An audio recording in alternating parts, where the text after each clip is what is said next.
कई लोग कहते हैं कई लोग कहते हैं आपने तो बहुत अच्छा लिखा, लेकिन वो कहते हैं कि हम तो अपने भावों को पूरी तरह शब्द दे ही नहीं पाए, प्रकट ही नहीं कर पाए। सचमुच भावों का चरम जो होता है ना, भावों का शिखर, वाणी अक्षम है, सक्षम नहीं है सारे भावों को पूर्णतया प्रकट करने के लिए। हमारे भावों का अतिरेक हमारी वाणी से प्रकट नहीं हो पाता। जब उसी तरह जब गुस्सा आती है, वो भी भावों का अतिरेक है नेगेटिविटी में।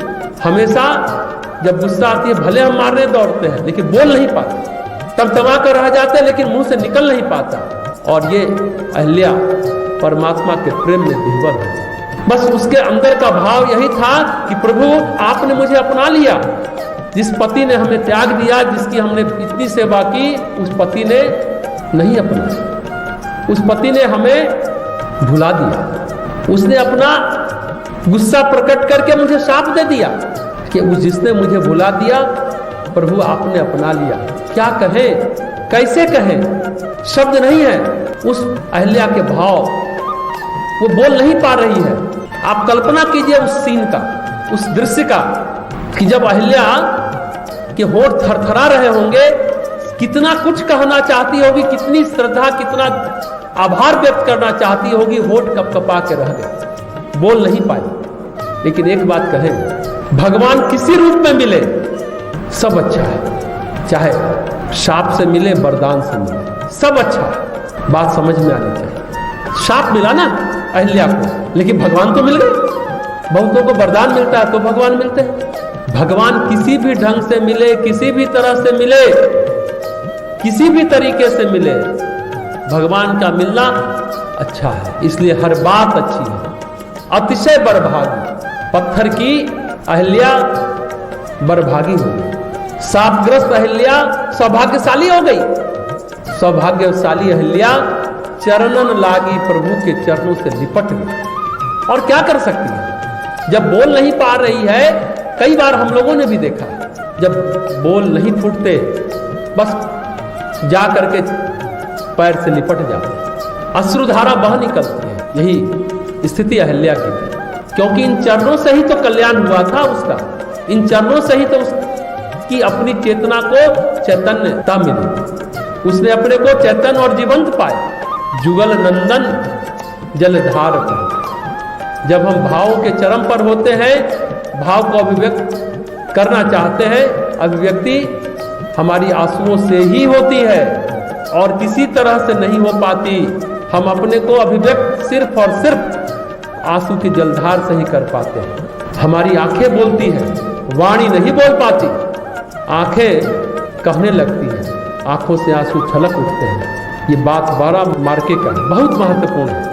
आज जैसे हमने कहा, स्कंद माता का ध्यान हृदय क्षेत्र में करते हैं, द्वेष की ऊर्जा को और घृणा की ऊर्जा को, डर की ऊर्जा को प्रेम की ऊर्जा में बदलते हैं।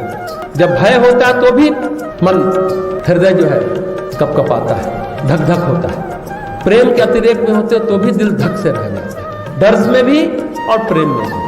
कल जो हम लोग ध्यान करेंगे माँ कात्यायनी का विशुद्धि चक्र गले में, यही भाव जो अभी हम लोग व्यक्त कर रहे हैं ना, गला रुंध जाता है। जब आप आभार व्यक्त करते हैं, जो अहिल्या कर रही है, नहीं बोल पा रही। और जब आप क्रोध में भी होते हैं, गुस्से में भी होते हैं, तो नहीं बोल पाते। जैसा हमने अभी कहा, भावातिरेक अवस्था होती है, चाहे नकारात्मक हो चाहे सकारात्मक हो, यही होती है। कल का ध्यान वही विशुद्धि चक्र गले पर होता है, तो गला रूंध जाता है।